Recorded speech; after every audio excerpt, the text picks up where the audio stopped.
Hoy estamos con el doctor José Antonio Salinas, que nos va a hablar sobre la meteorología y de lo que él hace. Entonces, cuéntenos un poco de usted.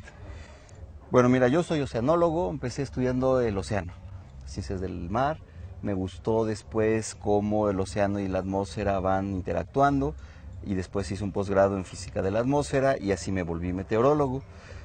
Con el tiempo he aprendido que hay un chorro de cosas que hacer, aspectos muy interesantes que estudiar, y yo no lo sabía cuando estaba en la universidad, pero ahora entiendo que la meteorología tiene muchas cosas muy útiles que dar a la sociedad. Entonces, ¿cuál es la diferencia entre un meteorólogo y un climatólogo?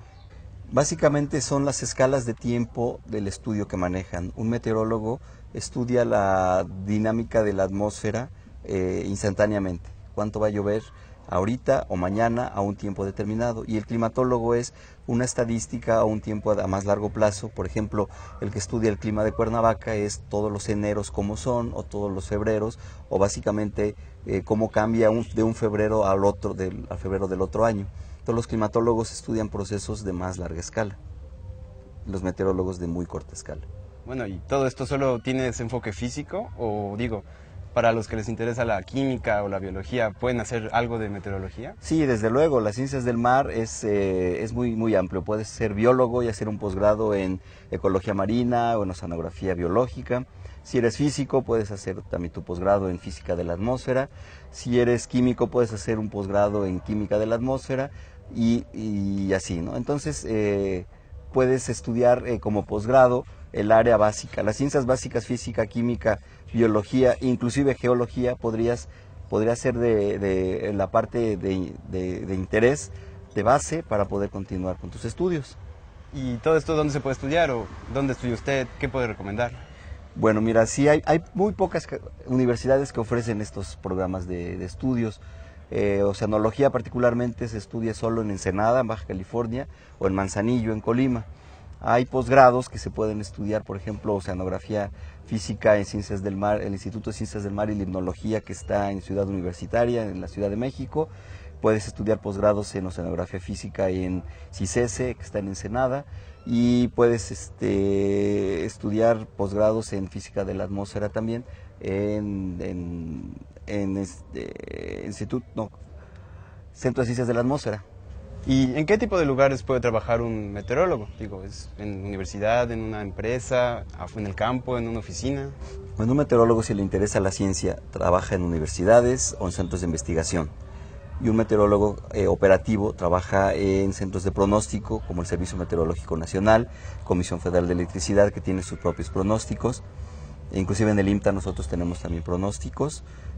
Pueden trabajar en iniciativa privada. Por ejemplo, en Estados Unidos, a diferencia de México, ya hay muchas empresas que se dedican a vender pronósticos del tiempo a difusoras de televisión, a radio, etcétera. Entonces, depende de dónde puedas trabajar. Por ejemplo, dónde te interesa el área, ¿no? Por ejemplo, si te interesa la parte operativa, también puedes trabajar en iniciativa privada.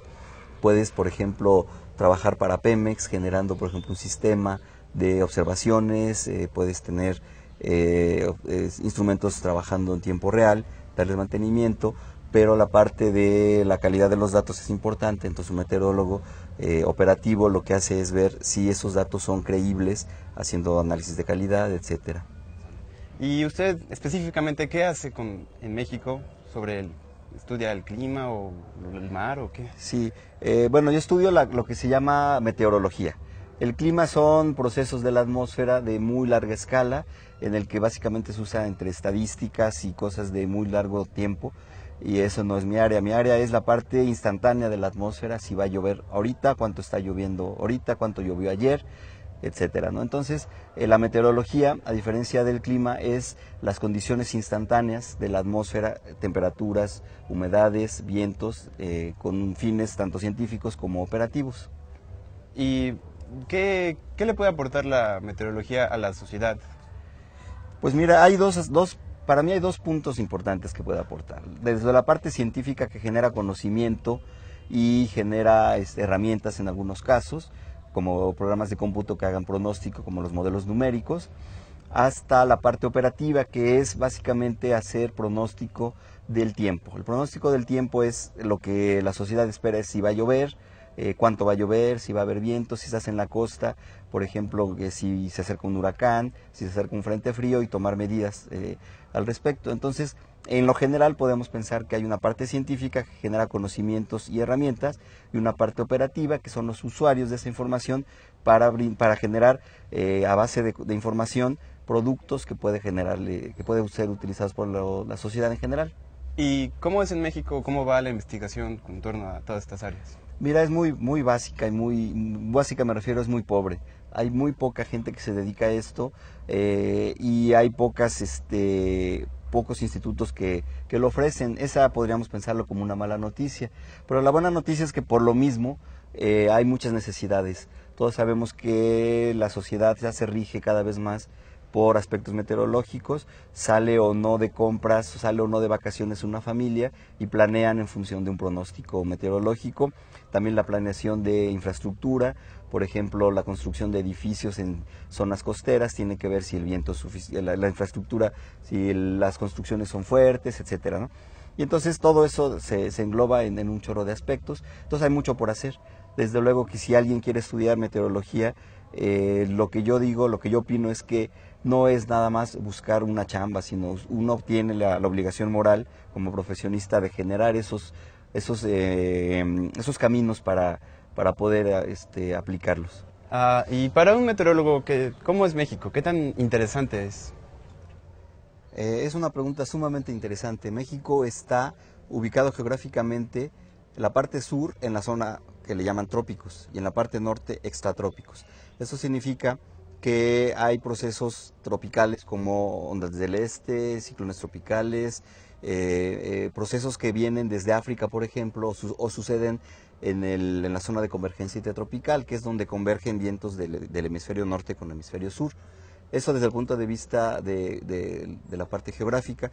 Y otra cosa, además, es muy interesante que México también es afectado por eventos que vienen de otras latitudes, del norte. Por ejemplo, los frentes fríos vienen desde Alaska, se forman, cruzan Canadá, cruzan Estados Unidos y afectan a México en el Golfo de México con oleaje muy intenso, y en las montañas de Chihuahua disminuyendo las temperaturas dramáticamente. En 24 horas pueden tener más de 10 grados centígrados menos que el día anterior. Eso es muy dramático. Y en la vertiente del Golfo de México, que es Veracruz, Tamaulipas, Campeche y hasta Yucatán inclusive, les llueve tremendamente fuerte. Son precipitaciones que pueden ser muy intensas también, con vientos también muy intensos. Entonces, México es un país muy interesante desde el punto de vista de la diversidad de procesos que suceden meteorológicos. Tenemos otro evento de mucho interés mundial, que es el monzón, que en Estados Unidos le llaman monzón de Norteamérica. Nosotros en México insistimos que es monzón mexicano, porque se genera sobre Sonora y Baja California y Sinaloa, al norte de Sinaloa, que son procesos que interactúan entre sí, y se hace sumamente interesante el proceso global, que además, sumando a que tenemos océanos en ambos, al este y al oeste, a todas partes de México, es de sumo interés científico conocer lo que pasa en la atmósfera sobre el territorio mexicano. Bueno, y en México, ¿qué falta por hacer en la meteorología? Eso es algo muy interesante, porque de ahí depende el futuro de muchas generaciones de meteorólogos. En la parte operativa, lo que faltan es una red de observaciones mucho más densa y mucho más de mejor calidad que la que tenemos ahora. En México somos un país muy extenso, en la que no tenemos estaciones meteorológicas automáticas suficientes. Los radiosondeos, por ejemplo, no se hacen con la frecuencia que se necesita, y tampoco en las zonas, en la mayoría de las zonas no están lanzándose radiosondeos.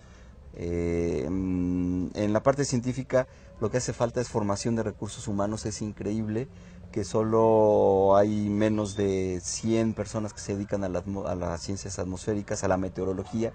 De ellas, menos de 20 son doctores en física de la atmósfera.